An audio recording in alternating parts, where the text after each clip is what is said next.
Dobrý deň, kontrola jedálnych lístkov, prosím. Ale páči sa? Ďakujem. Báča, prečo nám to cvikla? Pretože v dnešných receptoch bude cvikla.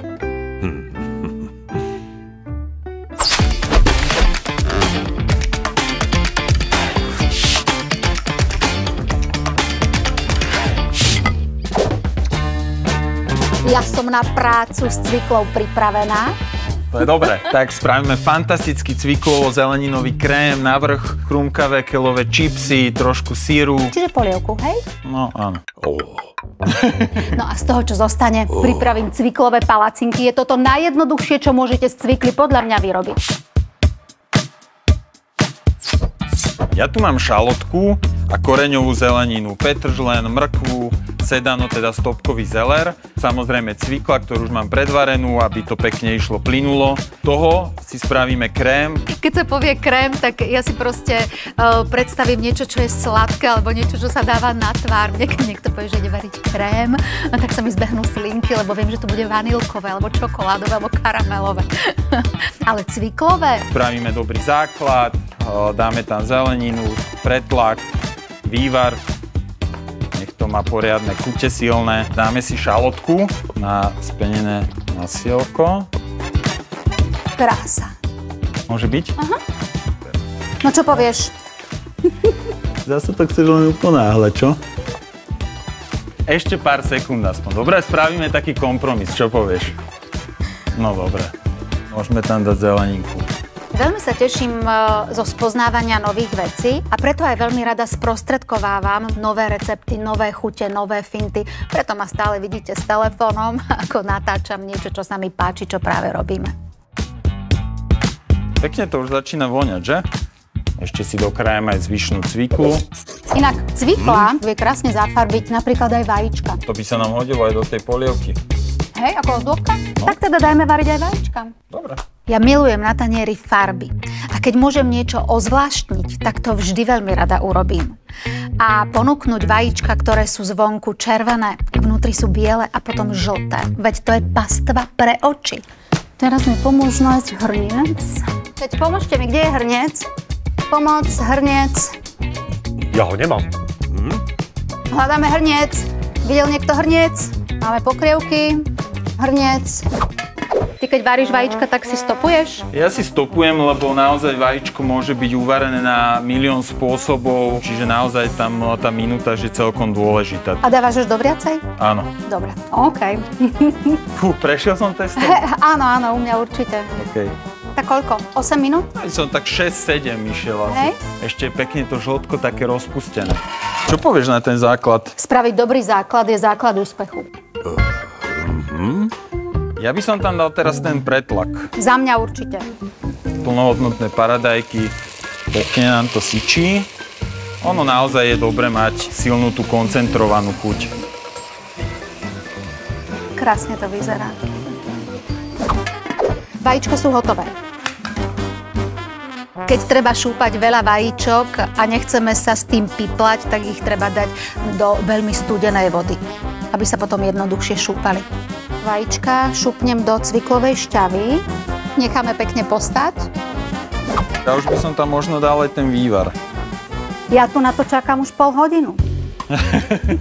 Zeleninový. Zeleninový. Mohol by byť aj nejaký kurací, ale tým, že máme zeleninovú polievku, tak udržíme ju v takomto vegetariánskom duchu. Najprv dáme menej vývaru a pri tom mixovaní sa rozhodneme, že či ešte treba trošku priliať, aby bola tá konzistencia tak, ako sa nám páči. Ja spravím ešte jednu takú fintičku. Natrhám chrumkavé keľové čipsy. Určite to treba vyskúšať, lebo je to chrumkavé, slané, ale zároveň zdravé, že není to ako tie lupienky klasické, ktoré poznáme. Určite odporúčame vyskúšať. Troška to prejdem válčekom, aby sa tak zjemnil. Keďže tieto keľové listy sú také hrubšie, dal som na nich utierku, pekne som to prevalkal, aby tie vlákna trocha povolili a boli tie listy po pečení chrumkavé. To takto trošku. To je krásne. Peknú farbu má ten olej. Ty keď varíš, tak rozlišuješ olivové oleje na ten, ktorý je iba na studenú kuchyňu, na ten, ktorý je na teplú kuchyňu, alebo ani nie? Áno, málo by sa to tak.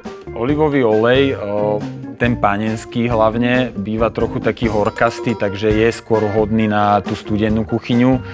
Pri tej teplej sa odporúča skôr bežný olivový olej, alebo potom rastlinné bežné.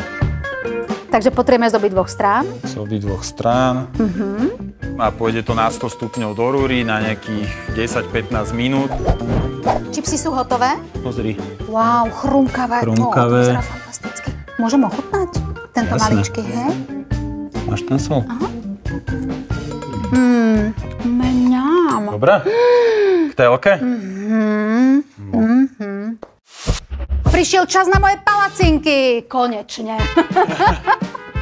Urobíte si úplne obyčajné palacinkové cesto z cviklovej šťavy, múky a vajíčka. Trošku osolíte a potom sa pustíte na prípravu palaciniek. Takže cviklová šťava. Pridáme múku. Koľko asi? No tak akurát. Metlička na povie, že? Metlička na povie, každopádne vajíčko. Ešte niečo pôjde do toho cesta? Áno, soľ. Sol. Nad zlato. Farby musia byť. Ale všade tu voní tá cvikla, to sa mi páči, že tam šťava, polievka. Trošku olivového oleja a budeme kúzliť palacinky. Na varení pre moju rodinu milujem to, že sa potom všetci pri stole stretneme a spoločne si užijeme pekné chvíle. Poď. Ešte, ja som počula niekde, že vraj je normálne, že prvá palacinka sa ti roztrhá. Len prvá. Všetky. No, podľa mňa už je OK, že? Tak. A ideme ďalej.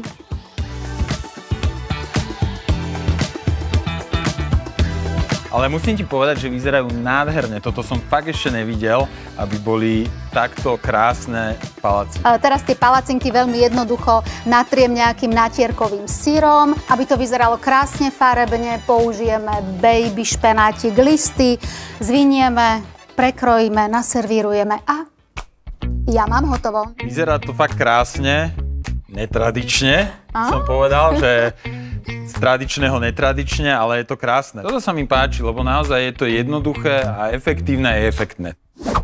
Skontrolujem polievku, ešte by som pridal trošku sol a korenie, pretože to sme tam nedali schválne, pretože keď ho tam dáme na začiatku, tak môže to potom príliš prebíjať, takže dochucujeme skôr, neskôr.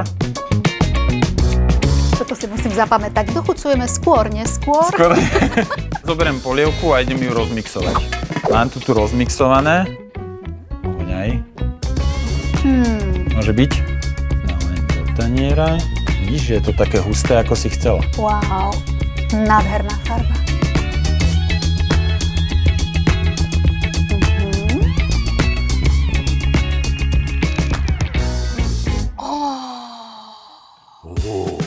Ja by som mohol pekne takto vyložil.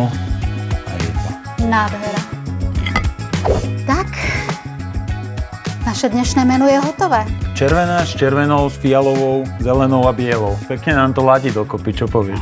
Tak dúfam, že to bude pačový aj honinovkový chuť. Ja verím, že áno.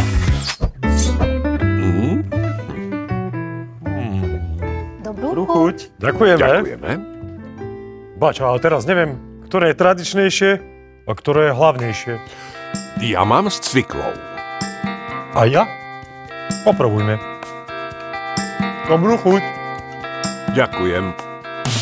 Na prípravu cviklového krému s keľovým čipsom potrebujeme maslo, šalotku, mrkvu, petržlen, stopkový zelér, lúpané rajčiny v šťave, červenú repu, zeleninový vývar, keľ, šalátový syr gréckeho typu, olivový olej, soľ a korenie. Na prípravu cviklových palaciniek potrebujeme cviklovú šťavu, múku, vajce, soľ, baby špenát a šalátový syr gréckeho typu.